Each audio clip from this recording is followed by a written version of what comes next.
What's going on, everybody? Welcome back. FantasyTeamAdvisors.com, bringing home the bacon, NFL DFS video. This is the Monday Night Football Breakdown edition. We're going to look at everything Monday Night Football. We've got one game. We've got one showdown. We're going to dig into the matchups. We're going to look at the plays. We're going to look at the players. And then we're going to look at some of the salaries and maybe ones that we like for captain, ones that we like for flex, MVP, whichever site you play on. We are going to go over everything. So, if you've been with us before, you kind of know we're very excited. We go through everything. We look at the small plays. We look into some of the stats, some of the advanced stats, and everything like that. So if you know what we've done here before, if this video gets at least 50 likes and you leave a comment, you will be entered into a chance to win a free week of DFS content. If this video gets 100 likes, you have a chance to win a free month. 125 likes, a chance to win a free year. And if this video gets 150 likes, or any video gets 150 likes, you got to leave a comment, be a subscriber to our YouTube channel. You have a chance to win a lifetime pass. Lifetime pass is normally $4.99. All you got to do is like the video and leave a comment. Speaking of other packages, we offer $24.99 for a month, and you can check it all out. All the DFS, all the time. Or right now, we have 8 coupon codes left. If you go to FantasyTeamAdvisors.com, you click on FTA Plus and go to the year tab.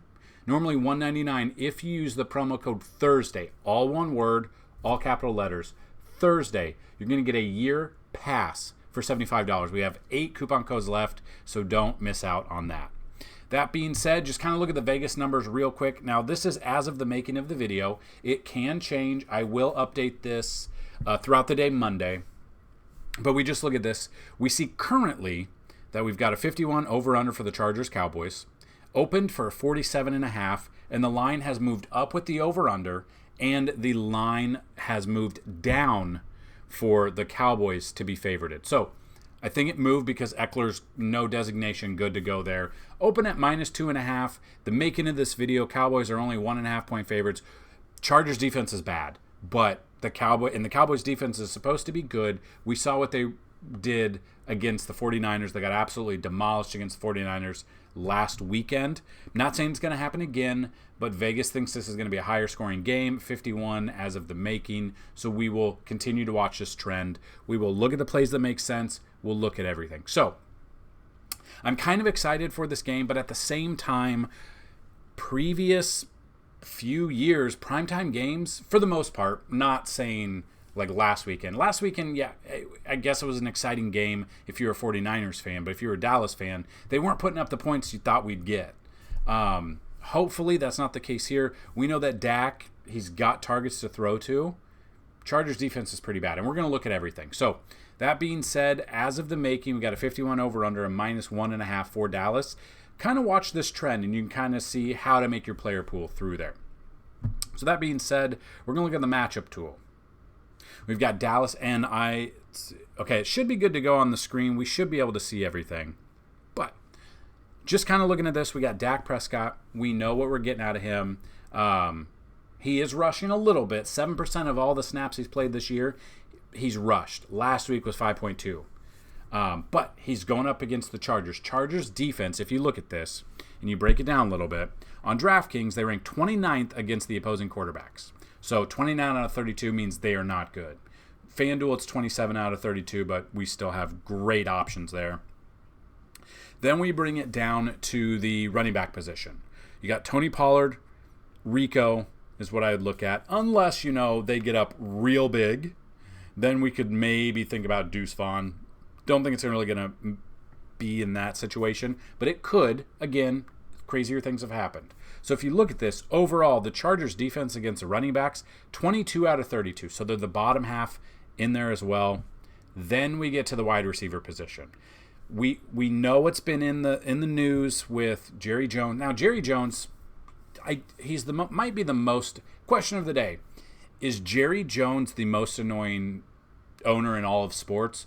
And if it's not, who do you think it is? He's coming out. He's saying he doesn't know if CeeDee Lamb's a wide receiver 1. For no reason. That does not need to be out in the news, but that might fuel the fire. If him and Dak are close, CeeDee Lamb could go absolutely off against this defense. As you can see on DraftKings, The Chargers rank 27 out of 32. On FanDuel, they rank 30 out of 32. So looking at this, could be in store for a good game for these wideouts. Really just depends on who he's going to target, or is he going to spread it around the field. Ones that make sense, CeeDee Lamb. We kind of look at this. He's played 73% of all the snaps this year, 69% last week. He was on the season, he's targeted 21% of all the snaps. Last week, he was targeted 19%. So as you can see, he was tied with the most amount of targets between Pollard, Brandon Cooks, or CeeDee Lamb, Michael Gallup. They were targeted there. That being said, Brandon Cooks makes a little bit of sense. Michael Gallup makes sense. Probably not looking at Kevontae Turpin or Jalen Tolbert. I don't know if they're going to be in there at all. Then it comes down to the tight end position. You got Jake Ferguson. You've got Luke Schoonmaker. And then you got Peyton Hendershot. So Peyton Hendershot only saw 1% of the targets last week. 0%. Or 1% of the targets on the season was not targeted last week at all, because he didn't play at all last week. Then you look at Schoonmaker. We see him. Last week he played 40% of all the snaps, was targeted 30.85% of the time. Jake Ferguson is that tight end one. He is the Dalton Schultz of 2023 right now. Now, if you look at it, the Chargers have been better against the tight end than any other position. They're ranked 13th out of 32 against the opposing tight end. But Jake Ferguson, he just makes sense. Whether or not you're playing the Monday through Thursday slate just depends on how you want to build your lineup out. I kind of like that. Depends, if you don't want to play a showdown, you want to play the pricing, you can look at a Monday through Thursday slate to kind of build a lineup through, or Sunday night, Monday, whichever. When it depends on when you watch this video. So the players that make sense for Dallas right off the top. Now we will dig in and look a little bit more. Dak Prescott, obviously, especially if they're going to be putting up a ton of points like it's expected. Tony Pollard makes sense. If they get up real high, then Rico makes sense a little bit. I don't know if I'll be using much of him. I probably won't use Deuce Vaughn. Then we get into the CeeDee Lamb situation. Is he a wide receiver one? Is he that go-to guy? According to Jerry Jones, no, he's not. Now, like I said, if him and Dak are on the same page, maybe they want to show the world that they are in prime time. I could see CeeDee Lamb having a revenge-type game against a very bad secondary in the Chargers, and just to kind of piss off Jerry Jones or tell Jerry Jones where to shove it. I could absolutely see that. Like, revenge games are a thing. Revenge factors. They are a thing that you need to at least consider when building your lineups. Now, whether or not it happens, I don't know. But it's got a great opportunity. He might go under the radar because, like, if you're just a random player and maybe you don't know the news or you don't follow the news, maybe you don't know CeeDee Lamb's been in the news for his play. And we're going to look at everything. We're going to dig into these numbers. So that's kind of my situation there. We see an over-under 51. We see currently Dallas has a 25.92 implied team total, which is pretty good. And then if you look at it, you got the Chargers over-under 51, obviously. Implied team total as of the making of the video, 25.14. They think it's going to be a very tight game. Should be a lot of points. Should be a lot of fun. I'm more excited about this Monday Night Football game than I have been in a while. I don't think I've been excited for a month. Outside of, obviously, Aaron Rodgers, week 1, what we saw before he got hurt. Outside of that, primetime games have kind of been duds, betting-wise or DFS-wise. I have a good feeling about this. Obviously, anything can happen, but it just feels a little bit better. My problem is, what Cowboys defense are we going to get? Are we going to get the Cowboys defense that saw Brock Purdy decimate them, put up a ton of points against them? Or are we going to see the Dallas team that, if you look into the numbers, they rank 6th against the quarterback, 8th against the running back, 2nd in secondary against the wide receivers, 19th against the tight end. I don't know which one we're going to see, but Vegas thinks there's going to be a lot of points. So the numbers that make sense, let's just dig into them. Justin Herbert, obviously, if you're making a showdown, most of the time you have to take the quarterback, an opposing quarterback. Now, I did show on Thursday night an article that showed the percentage of the breakdown. Now, I guess I never actually posted it on the website. It is in a draft form. I'm going to get that updated. Let me bring it up real quick just so you guys know what I'm talking about. If You did not see the Thursday night game. Okay, so I'm going to get this out. I'm going to look at it, and I'm going to post it. But just kind of looking, this is sample size of 250 Millie Maker lineups in the last year's season. So last season. So kind of looking at it, kind of breaks down the percentage. Now, this isn't an all go like this is what it is. But just kind of looking at captains. Wide receivers, looking at the captains in the Millie Maker that took down the lineup for $1 million or split it. Captain, 39% of the time was a wide receiver. Running back was 28% of the time. Quarterback was 19%. Tight end was 7%. Defense was 4%. And kicker was only 2%. So while sometimes it makes sense. Like Sunday Night Football, when we broke it down, the Bills defense obviously made sense as a captain spot for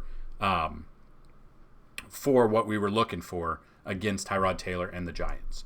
Doesn't always make sense, especially in this one right here. Like on paper, the Cowboys defense looks like it makes sense to go as a captain, but then you look at the Vegas numbers, the over-under of 51, the -1.5. It just isn't a big as blowout as we saw with Sunday night, where the Bills were a 15-point favorite going into the game. So makes sense sometimes. I don't think the defense makes sense for a captain in this spot. Wide receiver makes sense. That brings me to CeeDee Lamb right there, or Keenan Allen. That's where I'm looking at. Then we base most of our stuff off of DraftKings. I just don't like FanDuel. I don't like the pricing. I like DraftKings with the full point PPR, everything we get there. So when we break it down, we look at DraftKings, but these plays make sense for FanDuel as well. But looking at this on DraftKings when they were in the Millie Maker, the average out of the 250 lineups, 42.1 points out of the wide receiver when they were the captain. 41.9 against for the running backs as captain. QB was 42.9. Tight end was 41.2. Defense was 30.8. Obviously, these were a massive blowout potential. When you're getting 30 plus out of your defense, most likely they're getting fumbles, recovering, pick sixes, sacking a ton. Like that's how you get those points there. And then kicker really depends. Sunday, we saw Justin Tucker make 6 of 6 field goals. Obviously kicking a ton. Now, we've seen that in a nationally primetime game, kickers, and that's the worst. Hate watching those. You want to see the touchdowns. You want to see the touchdown bombs. You want to see that. I feel like this could be in that game. So that is kind of when we break it down. That is kind of also the salary you could look at. So when we look at each position based on salary ranges, here is how each position shook out in the 250 lineups. Percentage means that at least one of that position was in the lineup. So looking, if you had a running back as a captain, you're looking at 12,000, right around a 12,000 running back. So if you want to just kind of look at a 12,000 running back, obviously Eckler, he's coming back, a little bit expensive. So you would look at it like a Josh Kelly, but that was an average. We don't have that in this lineup. That's kind of what I'm talking about. These won't always be the same, but these are what we're looking at. So just kind of looking at this chart, you can kind of see it here. A takeaway from this, when playing running back and wide receiver as captain, stick with the studs. Obviously, that, studs, CeeDee Lamb, Keenan Allen, Austin Eckler. Like, we're going to see what we're looking at there. So, kind of wanted to bring that to your attention. That is just a little breakdown there. Then we look at the plays here. Justin Herbert. Now, they're really good against the opposing quarterback. But if this is going to be a shootout, Justin Herbert's going to be at the top of this list here, too.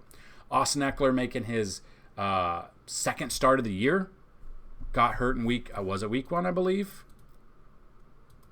Yeah, played week 1. That was it. So he's back.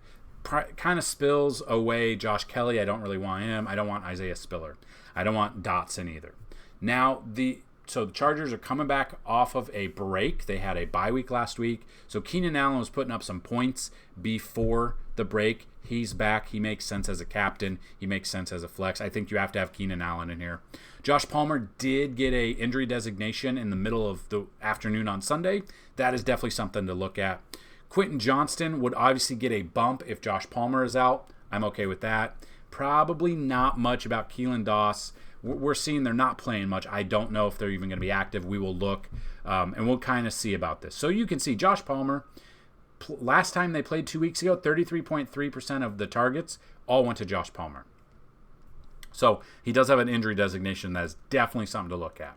Then we get down to the tight end position. It's basically between Gerald Everett or Donald Parham. Now, Parham's got those 2 touchdown game ability. Like, it would not surprise me at all in a game like this. Dallas is 19th out of 32 against the opposing tight end, so they're not that good against the tight end. While everyone is zigging to Gerald Everett, let's zag and go with Donald Parham. And we're going to look at all of these. We're going to look at these plays that make sense. So hopefully that broke it down a little bit. If you want to see this matchup tool, click the link down below.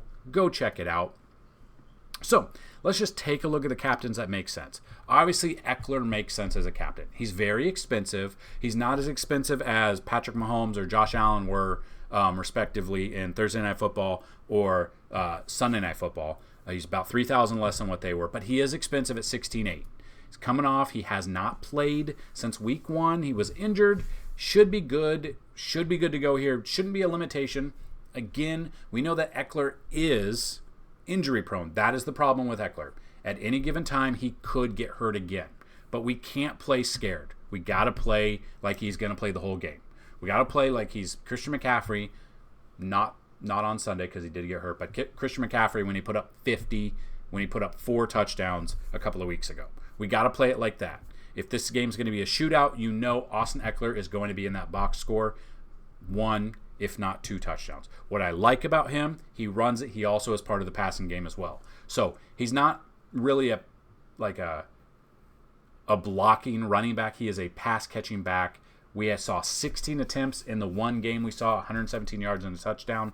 Don't be surprised if he has 1 or 2 touchdowns. My problem is I could see Kelly, who has not done anything for us when we've used him the past few weeks, I could see him for no reason at all vulturing a touchdown. He had a touchdown in week 1. I could see this happening. But again, you can't pay $9,600 in hopes that he vultures a touchdown. It doesn't look like Eckler's going to be on any sort of snap count. Yeah, I mean, there's no news as of now. Now, depending on when you watch this, maybe you're watching this on Friday or Sunday. Maybe you're watching on Monday. Maybe news came out that maybe he is on a snap count. But as of now, it doesn't look like he is. It looks like he's good to go, and I'm okay with that. Obviously, Justin Herbert makes sense. I love that Justin Herbert is cheaper than Eckler. Not by much, but he is, and a quarterback position. But like I said, most of the time, a wide receiver is in that captain spot that takes it down. Keenan Allen makes sense. If we look at Keenan Allen, I know he doesn't have the best matchup here. Only had 5 targets against Vegas. They won that game. He had 1 touchdown. The week before, he dominated the Vikings, 215 yards. No touchdown in there. If he had a touchdown or 2, he's looking at 60-plus fantasy points there. I could see this type of game going. I love Keenan Allen. Save a little bit of money. Get him in that position for captain. Dak Prescott makes sense. He's a little bit cheaper than Herbert. He's got a better matchup than Herbert. I'm looking at that. You got Tony Pollard. We know what we can expect. He's going to run the ball. He's going to catch the ball as well. Only has 2 touchdowns on the year, which is kind of crazy. You can see 29 yards on the ground, 35 in the air, 47 on the ground, 13 in the air, 122 on the ground against Arizona in that loss, -1 in the air. So he's getting catch, and he's also running the ball. So he makes sense as well. I don't know if I'd use him 100%. I mean, if you make like 150 lineups, sure, like a quarter of that, I would have Pollard in that captain spot. The one that's very intriguing to me is CeeDee Lamb. We know that Jerry Jones came through, did all that dumb stuff, hasn't looked the best. We look at his numbers, but he does have 358 yards. But again, and you can look at this game log wise. 49 yards, 36, 53. Did have a really good week 2 against the Jets. 143 yards there.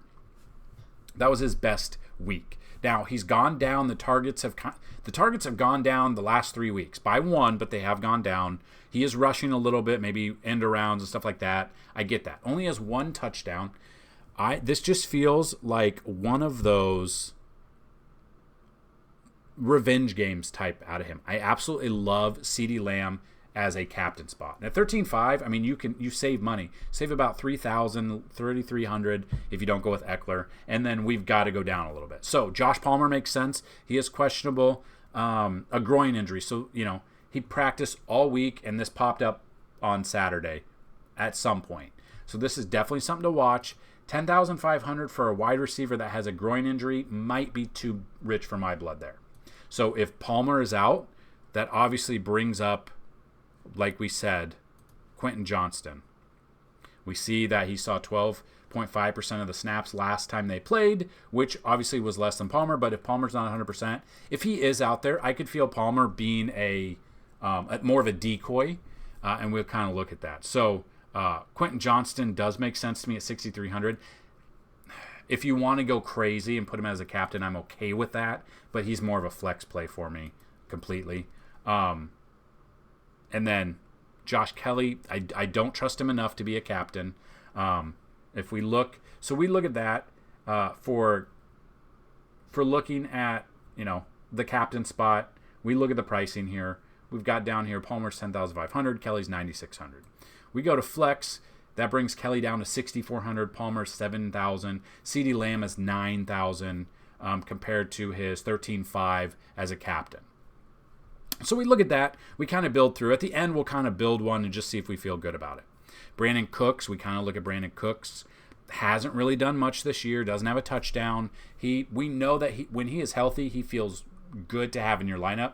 This could be a breakout game for him. Everyone, if you want to go the other narrative, everyone's going to be focusing on CeeDee Lamb for the same reason I said. Maybe Brandon Cooks goes off and he's the wide receiver one for them.